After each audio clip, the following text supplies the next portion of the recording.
오늘 우리에게 주신 하나님의 말씀, 구약성경 여호수아 16장 1절로부터 4절까지의 말씀입니다.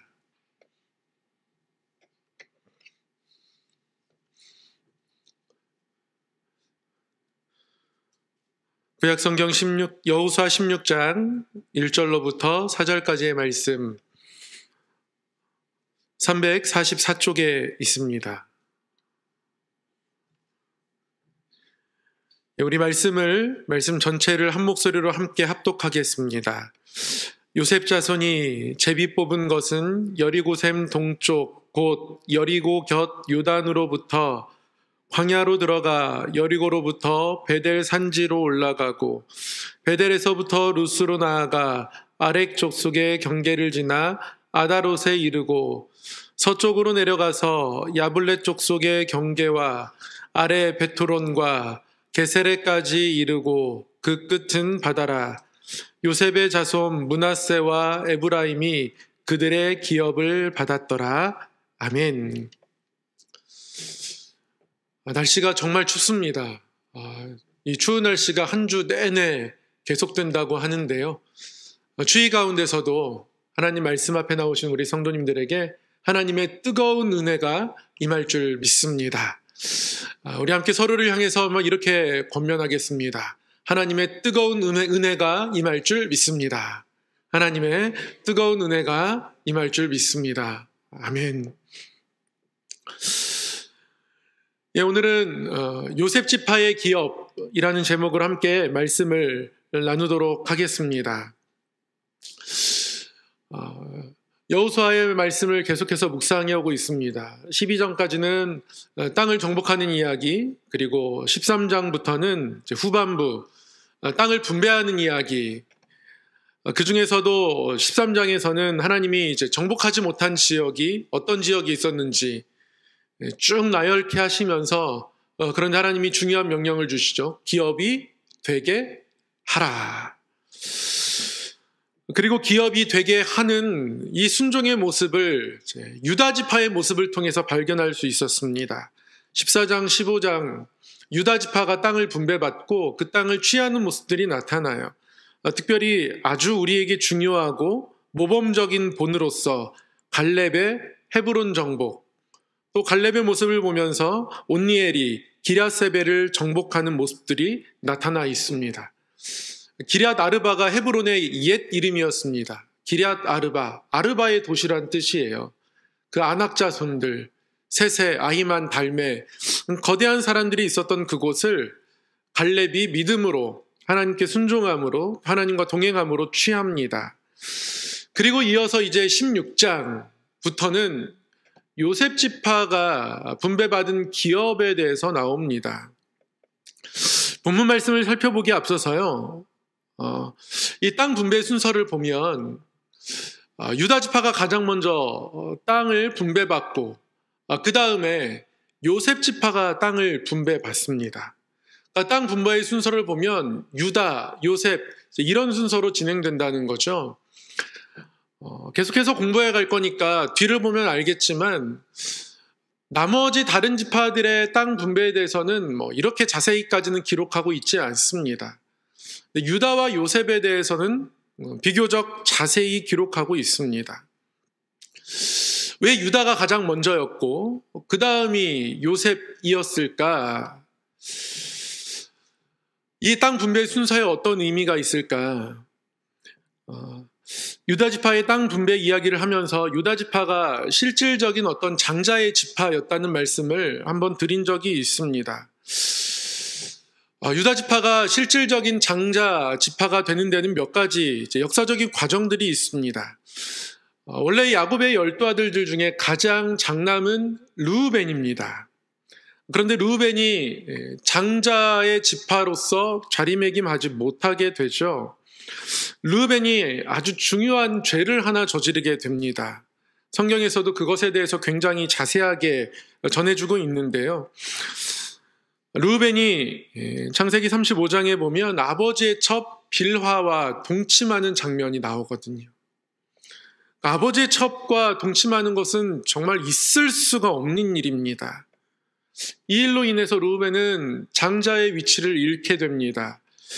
야곱이 죽기 전 열두 아들을 향해서 축복하고 그들에게 이야기할 때 창세기 49장 3절 4절에 보면 르우벤에 대해서 이렇게 이야기합니다. 너는 내 장자요 내 능력이요 내 기력의 시작이라. 위풍이 월등하고 권능이 탁월하나. 장자였습니다. 능력 있었고요. 기력 있었습니다. 위풍이 월등하다 합니다. 권능이 탁월하다 합니다.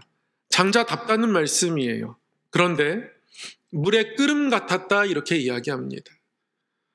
물의 끓음 같아서 그것 때문에 탁월하지 못하게 되었다라고 하면서 이 창세기 35장의 사건을 언급하죠.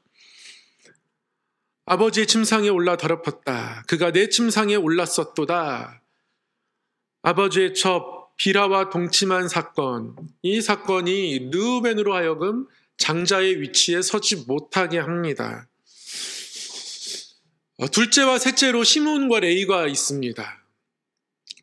창세기 34장에 보면 여동생 디나가 세겜 족속의 세겜에 의해서 강간당하는 사건이 나옵니다.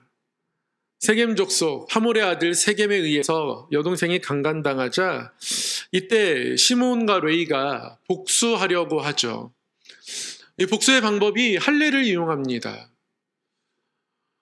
디나를 아내로 맞이할 수 있도록 해달라는 청에 대해서 할례하면 그렇게 해주겠다. 그 대신에 할례를 너의 족속 온 남자가 해야 한다라는 조건을 내세웠습니다. 그리고 세겜 족속 전체 남자가 할례한 그 틈을 타서 시므온과 레위가 그 족속을 다 쳐 죽이게 되죠. 할례를 자신의 복수심에 이용한 겁니다. 이것에 대해서 야곱이 나무랍니다. 야곱이 시므온과 레위에게 이르되 너희가 내게 화를 끼쳐 나로 하여금 이 땅 주민 곧 가나안 족속과 브리스 족속에게 악취를 내게 하였도다. 물론 레위는 모세를 통해서 하나님께 특별하게 사용되는 지파로 회복되지만 시므온은 그렇지 못합니다. 유다는 넷째인데요. 유다는 오히려 특별한 모습을 보입니다. 창세기 37장에 보면 이 야곱의 아들들 요셉의 형들이 요셉을 죽이려 할 때 사실 요셉을 살려줄 생각이 그들에게는 없었습니다. 죽이려 했었거든요. 근데 요셉의 형들이 요셉을 죽이려고 했던 것을 말렸던 사람이 바로 유다입니다. 유다가 자기 형제에게 이르되 우리가 우리 동생을 죽이고 그의 피를 덮어둔들 무엇이 유익할까? 자, 그를 이스마엘 사람들에게 팔고 그에게 우리 손을 대지 말자. 그는 우리 동생이요 우리의 혈육이니라 하매 그의 형제들이 청종하였더라. 형들이 그의 요셉의 생명을 해하려 할 때 유다가 말렸습니다. 우리의 혈육이다. 우리의 동생이다. 손을 대지 말자. 죽이지 말자는 거죠. 파는 것으로 대신하자 했습니다. 물론 판 것도 나쁜 것이지만 여기서 요셉의 생명을 살리려면 이것밖에 설득할 길이 없었던 걸로 보입니다.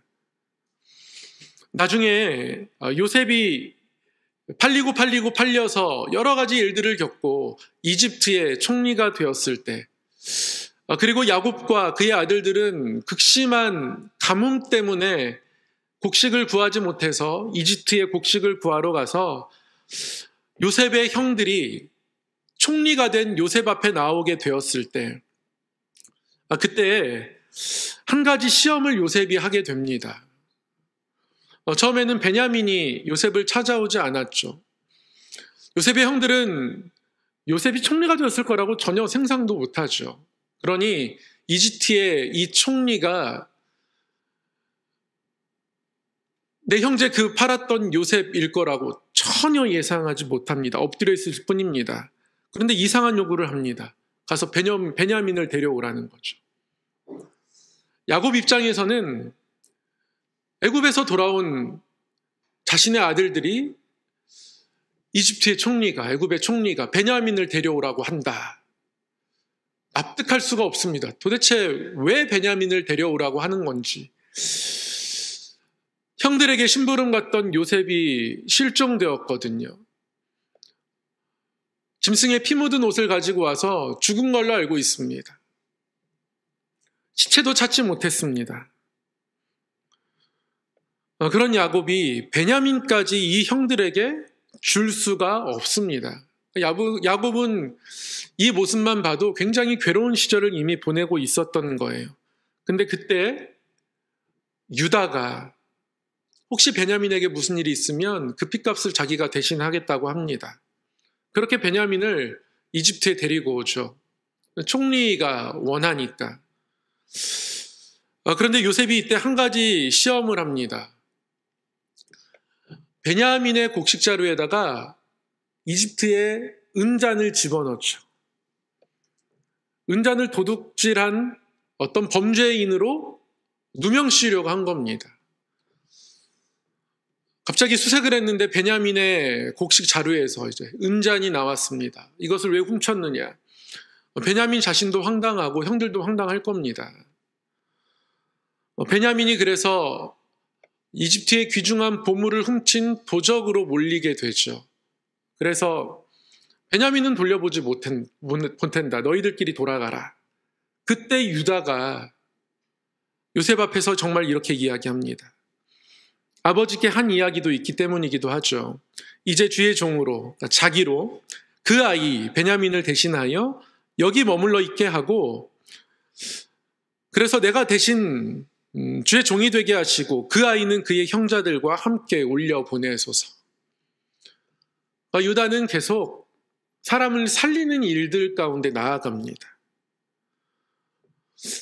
이런 과정을 거치면서 유다는 그야말로 어떤 이스라엘의 야곱의 장자 지파가 되게 됩니다.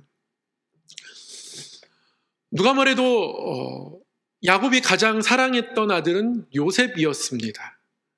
그러면 그에 비해서 이제 요셉이 어떻게 되냐는 거죠. 요셉 또한 야곱에게 특별한 아들입니다. 창세기에 보면 창세기 마지막 이제 48장, 49장에 야곱의 그 마지막 장면들이 나오거든요. 병들어 얼마 그 생이 남지 않았음을 알게 되고, 그래서 자신의 아들들을 축복하는 이야기가 쭉 나오는데요. 유다를 향한 축복의 말이 깁니다. 그리고 요셉에게 베풀어 주시는 축복의 말이 깁니다. 이 두 아들에게 굉장히 길게 축복의 말을 전해 주거든요. 그러니까 유다는 장자로서 특별한 위치에 올랐고요. 요셉은 야곱의 특별한 아들로서 축복을 받는 겁니다. 이 야곱의 특별한 축복을 요셉이 받는데요. 그 과정을 보면 야곱이 요셉에게 한 가지 귀한 마음을 나타냅니다. 48장 5절에 보면 이렇게 말씀해요.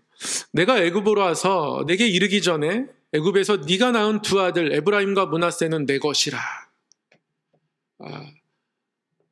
요셉이 낳은 두 아들이 있습니다. 므낫세와 에브라임. 야곱에게는 손자죠. 근데 그 손자를 내 것이라 합니다. 내 아들로 삼겠다는 거예요. 아들로서 대우하겠다는 겁니다. 손자 사랑의 효시가 창세기 48장에 있습니다. 우리 성도님들도 손자 손녀 사랑이 뛰어나겠지만 야곱이 또 그러한 모습을 보입니다. 에브라임과 므낫세를 자신의 아들로 삼고 직접 축복합니다. 그래서 르우벤이나 시므온처럼 내 것이 될 것이다. 아들처럼 여겨지게 될 것이다. 그렇게 이야기하죠. 그리고 그들에게 축복합니다. 야곱이 이 두 손자를 아들로 여기고 그들에게 축복하는 장면이 이제 48장 15절 16절에 나옵니다. 당연히 쌍둥이긴 하지만 므낫세가 형이니까요. 오른손으로 므낫세가 축복할 수 있도록 므낫세를 이쪽에, 에브라임을 이 왼손 앞에 위치시킵니다. 그래서 이렇게 축복하게 하죠. 그런데 야곱이 손을 엇갈려 바꿉니다. 둘째인 에브라임에게 오른손을 얹고 첫째였던 므낫세에게 왼손을 얹는 거예요. 손을 엇갈려 축복을 하게 되죠. 그게 창세기 48장 15절 16절입니다. 그가 요셉을 위하여 축복하여 이르되 내 조부 아브라함과 아버지 이삭이 섬기던 하나님, 나의 출생으로부터 지금까지 나를 기르신 하나님, 나를 모든 환난에서 건지신 여호와의 사자께서 이 아이들에게 복을 주시오며. 여러분, 요셉을 위한 이 야곱의 축복에 야곱의 진심이 느껴지십니까? 야곱도 형 에서를 피해서 가나안 땅을 떠나서 멀리 밧단 아람에 있고 그 타지에서 힘들게 생활하면서 결혼하고 자신의 재산을 일구고 12아들을 낳은 거잖아요. 물론 마지막 베냐민은 형 에서와 화해한 이후에 낳았지만 그렇게 힘들게 자녀들을 낳고 키우지 않았습니까? 하나님의 은혜가 아니었으면 그 모든 것들이 이루어질 수 없었습니다. 그걸 아는 거죠. 그걸 고백합니다. 그리고 20년 만에 하나님께서 야곱으로 하여금 정말 그 처음에 도망치던 그날 밤 돌베개 자고 베델에서 잠자던 그 순간에 약속하셨던 그 약속을 하나님이 이루어 주셔서 가족도 이루고 재산도 늘리고 약속의 땅으로 다시 돌아오게 되었단 말이죠.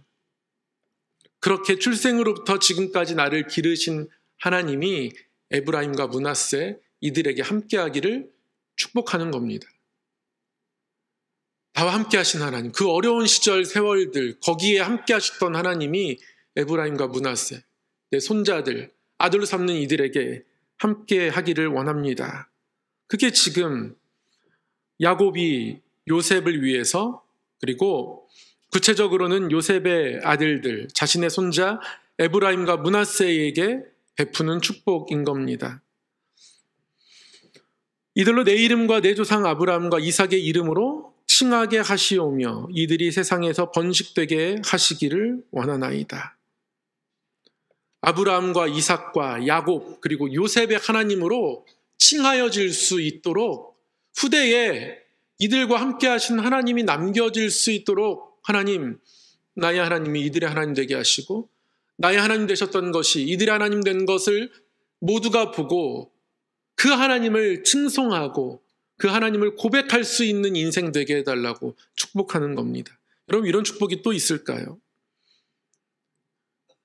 그리고서는 야곱은 자신이 지냈던 세겜 땅이 이 요셉에게 주어질 것이라고 그렇게 예언까지 합니다. 이게 창세기 48장에 나와 있는 내용들이에요.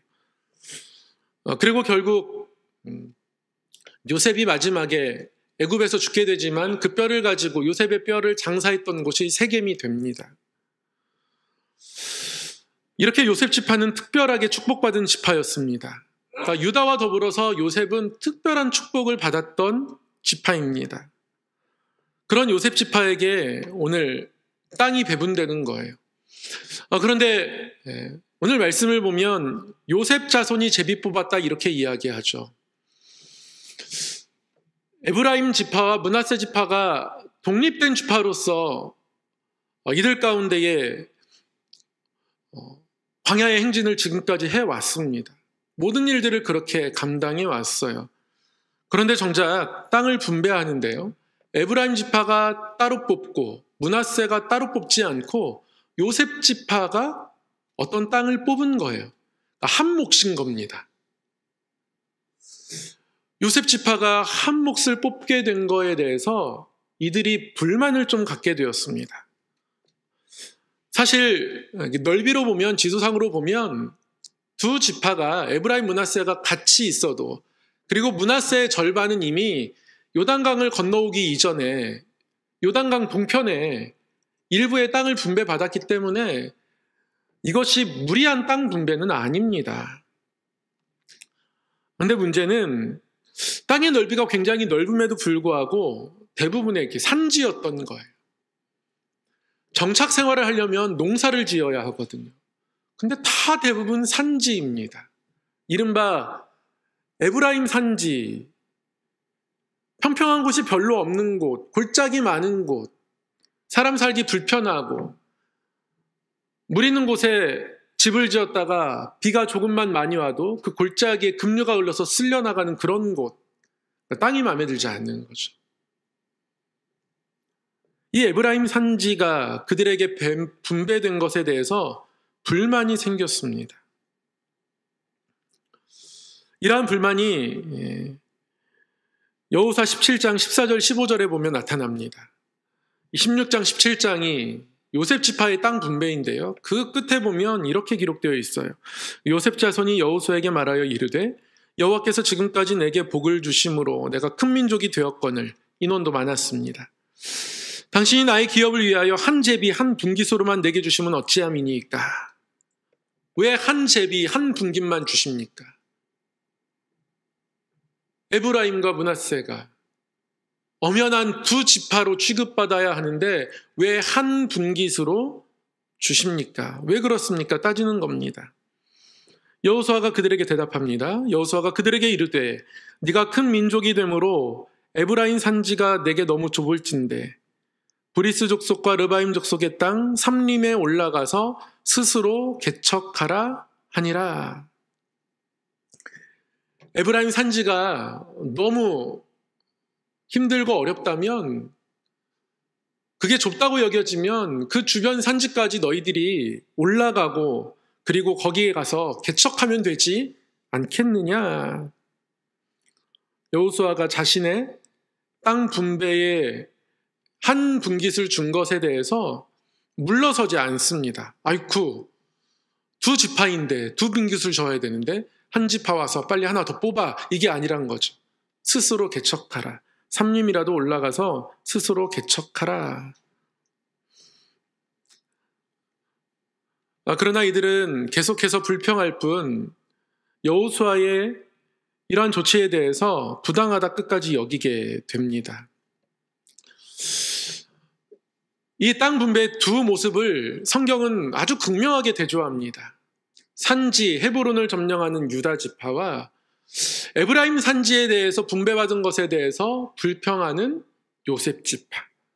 둘 다 축복받은 지파입니다. 유다 지파도 특별한 축복을 받았고요. 요셉 지파도 특별한 축복을 받았습니다. 요셉 지파가 자신이 받을 분깃에 대해서, 요셉이 자기가 받을 분깃에 대해서 가만히 생각해 보면 왜 우리가 제비를 하나 뽑았을까? 부당하다 여겨지지만 더 지금까지 살펴봤던 창세기 이야기를 거슬러 올라가면 애초에 요셉 한 사람이 한 지파여야 하는데 이 둘에게 손을 엇갈려서 축복하면서 이 둘을 각각의 지파로 세워준 게, 그게 은혜입니다. 자신이 어떠한 것으로 잘해서, 자신이 어떤 노력을 쌓아서 그렇게 취한 게 아니란 말이에요. 은혜로 두 지파로 형성되게 되었고 그렇게 살아온 것이 은혜입니다. 그런데 어느 순간 그 은혜가 당연하다 보니까 은혜가 아닌 거예요. 한 사람의 아들들이, 야곱의 손자가 아들처럼 받아들여져서 그들을 각각의 아들로 보아준 것이 은혜인데 요셉 지파의 입장에서 그게 당연한 겁니다. 은혜가 아닌 거예요. 여기서 불평이 시작된 거죠. 우리가 하나님의 자녀된 것이 얼마나 큰가 라는 것에 대한 감격을 잃어버리면 거기서 불평이 시작되는 겁니다. 이 불평이 무섭습니다. 충분히 이 시점에는 이 불평이 합리적으로 보여집니다. 왜? 지금까지 두 지파로 살아왔는데 한 몫으로 뽑게 하느냐? 이것에 대해서 무리한 불평이다, 이렇게 말할 수도 없을 것 같습니다. 충분히 제기될 수 있는 불평입니다. 그럼에도 불구하고 여호수아가 그렇게 뽑게 했다면 그렇게 감당했어야 했습니다. 그런데 땅 욕심이 나는 거예요. 땅 욕심이 나니까 이것에 대해서 불평을 하는 겁니다. 살림이라도 너희들이 올라가서 개척하라 하지만 그러기 싫은 겁니다. 그러면 유다 지파와 요셉 지파가 어떻게 바뀌게 되는지 아십니까? 특별히 요셉 지파의 두 갈래, 므낫세와 에브라임. 므낫세가 장자이지만, 육신으로는 그렇지만 오른손으로 축복받은 에브라임이 실질적인 요셉 지파의 장자가 되게 되죠. 유다 지파는 다윗을 거쳐서 하나님의 약속을 받은 영원한 왕조가 됩니다. 그리고 그 다윗의 가지에서 예수 그리스도가 태어나시죠. 영원한 왕조가 됩니다. 요셉 지파는 어떻게 될까요? 특별히 요셉 지파의 장자 에브라임 지파. 이 에브라임은 북이스라엘의 건국을 주도하는 주 지파가 됩니다. 여로보암이 에브라임 지파죠. 그래서 북이스라엘의 죄를 하나님께서 지적하실 때마다 북이스라엘을 어떻게 부르십니까? 에브라임아, 에브라임아. 이 에브라임은 아수르에 점령당하게 됩니다. 유다 지파를 중심으로 형성된 유다 왕국은 남유다는 나중에 바벨론에게 정복당하게 되죠. 그러나 바벨론에게 정복당한 남유다는 바벨론에서 모여서 말씀 읽고 회당을 세우고 하나님의 말씀을 기록하고 말씀 가운데 서기 위해서 노력합니다. 그들이 돌아왔을 때 옛 습관이 남아있어요. 이방 사람들과 혼인하던 습관이. 그러나 느헤미야의 개혁의 핵심이 뭡니까? 이방 여인들과 결혼한 모든 것들을 다 끊어내는 거예요. 내보내는 겁니다. 그렇게 다시 하나님 백성으로서의 정통성을 회복하려고 하죠. 그러나 북이스라엘, 에브라임 지파로부터 출발한 북이스라엘은 아수르에게 멸망당한 이후에 그러한 노력들을 전혀 하지 않습니다. 아수르 사람들과 통혼하며 지내게 되죠. 그리고 그 후예가 누구입니까? 사마리아예요. 사마리아 사람들. 더 이상 하나님의 흔적이 없는 사람들. 에브라임 지파가 북이스라엘 건국할 때 그들은 금송아지를 세우고 아무나 제사장으로 세우면서 하나님으로부터 멀리 떠납니다. 그렇게 에브라임은 하나님을 떠난 지파의 표본이 되어져요. 나중에 여러분 요한계시록을 잘 읽어보시면 요한계시록에 12지파가 나오는데요. 에브라임 지파가 나오지 않습니다. 요셉 지파라고 일컬어져요. 에브라임은 하나님을 떠난 지파가 되어지는 거예요. 단 지파도 나오지 않습니다. 분명히 단도 야곱의 12아들 중에 한 명인데요. 나중에 이제 사사기를 공부하면 알게 됩니다. 단은 하나님이 주신 땅을 걷어차버리죠. 남쪽 지역에 단에게 주신 땅이 있습니다. 마음에 들지 않아요. 너무 사막 같고요. 그래서 이스라엘의 가장 북쪽으로 이동하게 됩니다. 하나님 주신 땅 마음에 들지 않아서 여기서 못 살겠다는 거예요. 이스라엘의 영토를 전체적으로 이야기할 때 단에서부터 브엘세바까지라고 이렇게 이야기합니다. 단이 북쪽 끝이고요. 브엘세바 남쪽 끝인 겁니다. 우리가 얘기할 때 할라에서 빅두까지 한반도를 이야기하듯이 다네세부터 브엘세바까지 그들의 땅 전체를 이야기하는데요. 단이 북쪽에 있는 게 이게 정상은 아니에요, 사실은. 그들은 남쪽에 있었습니다. 가장 북쪽으로 올라가서 라이스라는 평화로운 성읍을 아주 잔인하게 쳐서 차지한 겁니다. 가장 먼 곳으로 갔어요. 하나님이 주신 땅으로부터 아주 먼 곳으로. 그 위에 여러 우상 숭배들을 거쳐가면서 하나님으로부터 이렇게 떠난 지파가 되죠. 역사 속에서 사라지는 지파가 되고 맙니다. 그래서 더 이상 요한계시록에는 나타나지 않은 지파가 되어버리고 말았어요. 유다 지파, 요셉 지파 다 은혜를 입은 지파들입니다. 유다도 장자가 아닌데 장자가 되었고요. 요셉도 장자가 아닌데 장자처럼 하나님이 야곱이 여기는 아들이 아니지만 손자였지만 아들로서 받아들여지는 은혜를 입었던 지파입니다. 이 불평이라는 게 그래서 무서워요. 작은 일에 불평하다 보면 그 불평에 여러 불평거리들이 달라붙습니다. 그럼 불평 가지고 있으면서 기도하기 쉽지 않아요. 불평 가지고 있는데 화목하기 쉽지 않습니다. 불평 가지고 있는데 은혜 나타나는 거 어렵습니다. 이 작은 불평이 은혜를 막아요. 작은 어떤 그 혈관에 뭉쳐진 물질 하나가 피 속에 계속 콜레스테롤이 쌓여서 적혈구가 엉겨 붙어서 그래서 그것이 몸 전체의 혈류를 막는 것처럼 작은 불평이 그렇게 된다라는 거예요. 이 말씀 앞에서 우리는 하나님 앞에 어떤 지파로 설 것인가? 스스로 질문해 보아야 합니다. 여러분 어떤 지파로 서고 싶습니까? 다 은혜를 입었어요. 은혜를 입은 가운데 살아가면서도 불평거리가 우리에게 찾아올 겁니다. 그럼에도 불구하고 만족하지 않지만 살림이라도 개척하라고 하시는 하나님 앞에 하나님과 동행하며 개척하겠습니다. 헤쳐나가겠습니다. 이게 하나님이 원하시는 응답인 겁니다. 갈렙은 그렇게 응답했죠. 그런데 에브라임과 므낫세에는 갈렙과 같은 사람이 없습니다. 따지는 사람만 있습니다. 우리는 하나님의 어떠한 지파로 설 것인가? 헤브론 산지를 대하는 유다 지파와 에브라임 산지를 대하는 요셉 지파는 참 대조적입니다. 칼렙 같은 사람이 요셉 지파에게도 있었으면 참 좋았을 건데요. 그렇지 못했던 것 같습니다. 에브라임 지파는 삼림이라도 개척하라는 하나님의 부르심을 순종으로 받아내지 못해요. 상황을 보면 이들이 불평하는 것은 당연합니다. 그래서요, 이 당연한 불평이, 이해되는 불평이 위험한 거예요. 불평하자면요, 다 이해가 되거든요. 이해되지 않는 불평이 별로 없습니다. 우리 상식적으로, 이성적으로 생각해 보니까 이건 뭔가 불합리한 게 있어요.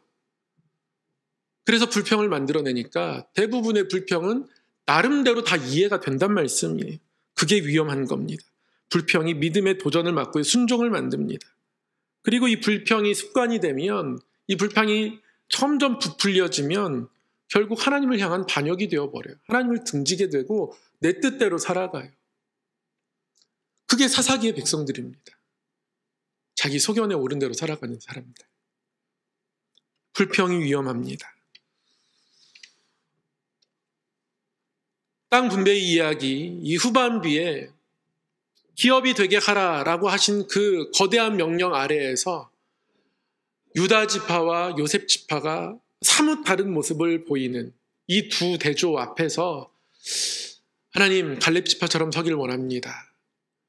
정말 하나님의 뜻, 하나님과 함께 하심을 간절히 사모하고, 그래서 때로는 불평이 있을 상황이지만 하나님과 함께 땅을 취하여가는 삶이 되기를 원합니다. 이러한 마음들로 이 땅을 살아가는 믿음의 지파의 모습들로 우리 모두가 서기를 우리 주님의 이름으로 간절히 축복합니다. 기도하겠습니다. 사랑의 하나님 아버지, 하나님께서 은혜로 우리를 하나님의 자녀 삼아주셨고 그 은혜 가운데서 이 땅을 살아가는 것을 다시금 기억합니다. 그 소중함이 우리에게 너무 귀하다는 것을 다시 한번 하나님 앞에 고백합니다. 하나님, 그래서 어떤 자리에 있든지 불평하기보다 먼저 기도하고 간구하게 하시고 함부로 말하기보다 먼저 하나님의 뜻과 인도하심을 생각하게 하여 주시옵소서. 하나님, 그래서 하나님 주신 힘들로 때로는 도전하게 하시고 이겨나가게 하셔서 칼렙과 같은 여정이 우리 믿음의 여정 되게 하여 주시옵소서. 하나님, 에브라임 산지를 바라보며 불평하고 하나님과 이 산지를 개척하는 것에 대해서 아무 기대감 없는 공허한 믿음이 우리 가운데 있지 않기를 원합니다. 때로는 우리의 소견이 살아나서, 우리의 옛사람이 살아나서 하나님의 뜻을 바라보지 못하도록 나의 소견에 묶일 때가 있지만 하나님, 그럴 때마다 깨닫게 하여 주셔서 낮아지게 하시고 하나님의 뜻을 구하는 자리로 우리의 마음과 생각이 옮겨갈 수 있도록 인도하여 주셔서 하나님 택한 지파로 은혜 가운데에 살아가는 믿음의 권속 되게 하여 주시옵소서.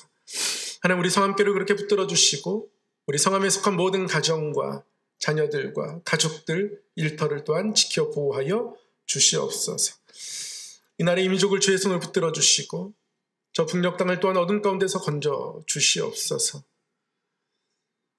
세계 곳곳에 있는 아픔과 또 전쟁, 기근, 핍박, 또 복음이 없는 어두운 곳에 하나님의 뜻과 사랑을 나타내고자 애쓰고 수고하는 모든 선교사님들의 사역, 또 선교제를 바라고 준비하는 모든 걸음들, 하나님, 하나님의 은혜와 사랑으로 채워주셔서 갈렙과 같이 믿음으로 나아가도록 인도하여 주시옵소서. 감사드리옵고 우리 주 예수님 이름으로 기도드리옵나이다. 아멘.